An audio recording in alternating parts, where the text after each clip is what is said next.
Me dicen que el día de hoy hay 2 casos, nada más.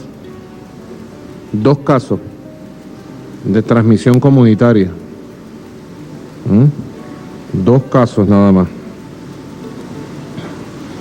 Aquí los tenemos. Un hombre de 40 años del estado Apure, municipio San Fernando, agricultor, fue contacto con hija positiva. Su hija está en este momento pasando el coronavirus y él tuvo contacto con su hija, o sea que su hija fue quien lo contagió, ¿verdad? Hombre del estado Apure. Actualmente está asintomático, ingresado, atendido y con todo el tratamiento en el Hospital Centinela. Esto es único en Venezuela, que todos los positivos, todas las personas que tienen el coronavirus tienen hospitalización y tratamiento. Gracias a Dios que lo hemos podido hacer, que lo podemos hacer, gracias a Dios. No como en Brasil o en los Estados Unidos. También me informan que hay 80 casos de Colombia. 80 casos de Colombia que pasaron la frontera, 80 casos que pasaron la frontera, son de Colombia. Bueno, la Comisión Presidencial explicará mejor, bueno, todo este proceso, ¿no? Viendo la curva aplanada de los casos de transmisión venezolana, transmisión nacional, ¿no? Es por lo que he decidido ir a una flexibilización progresiva, por fases, disciplinada, organizada. Mientras más organizada, segura y disciplinada lo hagamos, va a salir mejor. Y vamos a salir fortalecidos en lo que es la salud de la familia venezolana, cuidar la salud. La cuarentena se mantiene. Lo que vamos a establecer es franjas horarias de flexibilización para la actividad económica, comercial, financiera. Sí, ya podemos hacerlo. La semana 12 es la visión que teníamos desde que empezamos. En la semana 10, en la semana 12, ya deberíamos, con una cuarentena como la que hemos tenido, ejemplar, gracias a la unión espiritual del pueblo de Venezuela, gracias a la voluntad, a la disciplina, al amor del pueblo de Venezuela, hemos tenido una cuarentena nacional consciente, voluntaria, ejemplar, y nos sentimos orgullosos de que Venezuela pueda haber mostrado al mundo su fortaleza moral, su conciencia superior. Felicito. Aquí tengo, fíjense ustedes, quiero anunciar, mañana o el sábado voy a explicar a detalle todo lo que tiene que ver con el plan de flexibilización de toda la economía, flexibilización segura, disciplinada y organizada de toda la economía. Ayer estuve hablando algo de eso, pero mañana o el sábado. Pues ahorita estamos trabajando todo el día. Ahora, después de este acto de la vivienda 3.100.000, nos ponemos a trabajar a fondo cada detalle, cada sector. Uno de los sectores que vamos a flexibilizar es la construcción. A partir del lunes 1 de junio, la construcción sale con protocolos de seguridad a trabajar, a retomar todas las obras. Aquí está el protocolo de actuación en las obras del sector vivienda, público y privado, para la prevención del COVID-19, como protección a los trabajadores, al poder popular organizado y a la vivienda. Aquí está el protocolo detalle a detalle, paso a paso, para garantizar retomar el ritmo de la construcción de vivienda. Aquí está, se lo voy a firmar en la portada al ministro Villarruel para que lo incorporemos en las medidas de flexibilización disciplinada, organizada y segura de la economía de Venezuela a partir del 1 de junio. Aprobado. Sector construcción,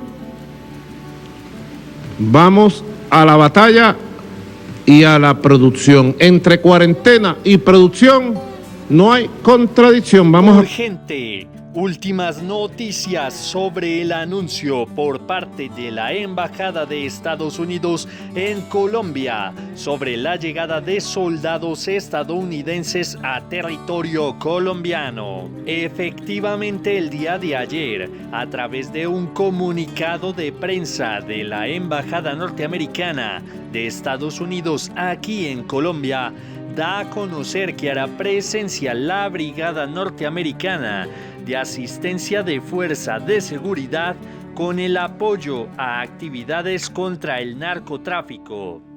Ella hará presencia por lo menos en 45 regiones del país, entre las cuales se incluyen los departamentos de Nariño, los departamentos del Cauca.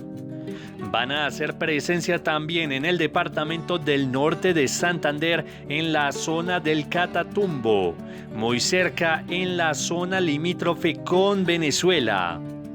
Algunos congresistas han dicho que esta situación es bastante irregular porque en cuanto a la presencia y tránsito de tropas extranjeras, primero debe contar con el trámite en el Congreso de la República, y esto no se hizo, violando flagrantemente en la ley.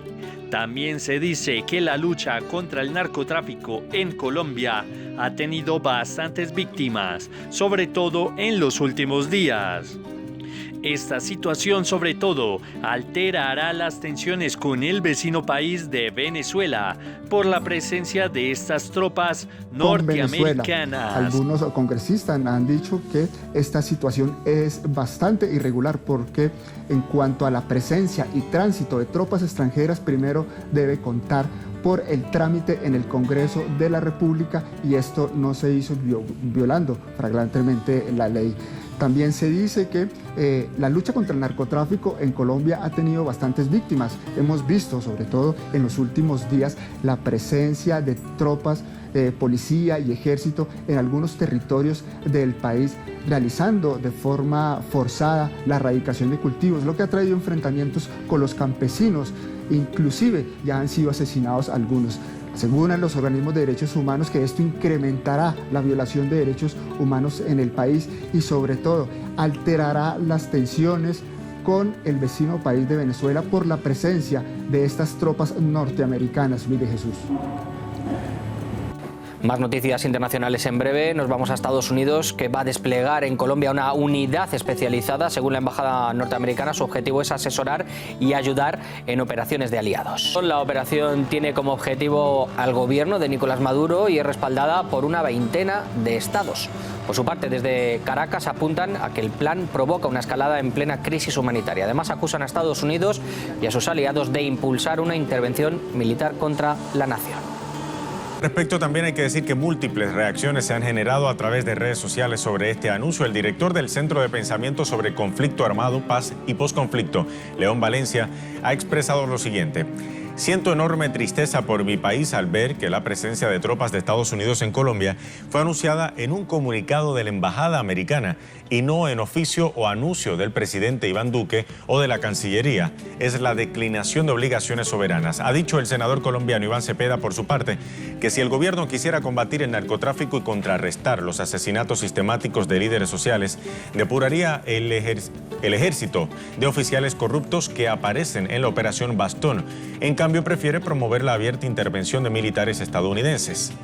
También el senador Alberto Castilla ha alertado o ha dicho: quiero denunciar el preocupante anuncio de la llegada de la Brigada Norteamericana de Asistencia de Fuerza de Seguridad a las zonas futuro, sin autorización ni debate en el Senado de Colombia, que el país no se preste para impulsar agresiones contra países vecinos.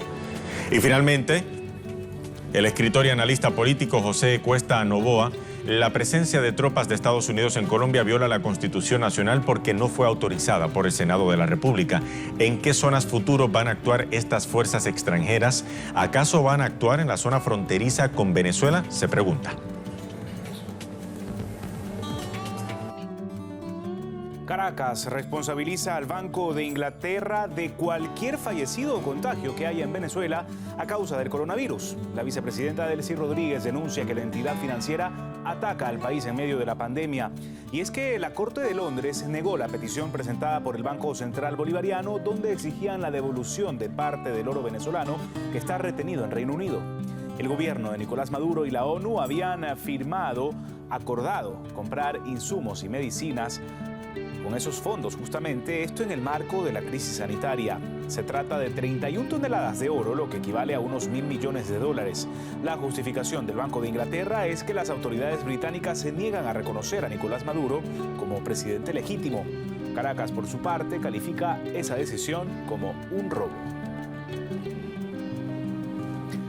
Más noticias internacionales en breve. Nos vamos a Estados Unidos, que va a desplegar en Colombia una unidad especializada. Según la embajada norteamericana, su objetivo es asesorar y ayudar en operaciones de aliados. De acuerdo con Washington, la operación tiene como objetivo al gobierno de Nicolás Maduro y es respaldada por una veintena de estados. Por su parte, desde Caracas apuntan a que el plan provoca una escalada en plena crisis humanitaria. Además, acusan a Estados Unidos y a sus aliados de impulsar una intervención militar contra la nación.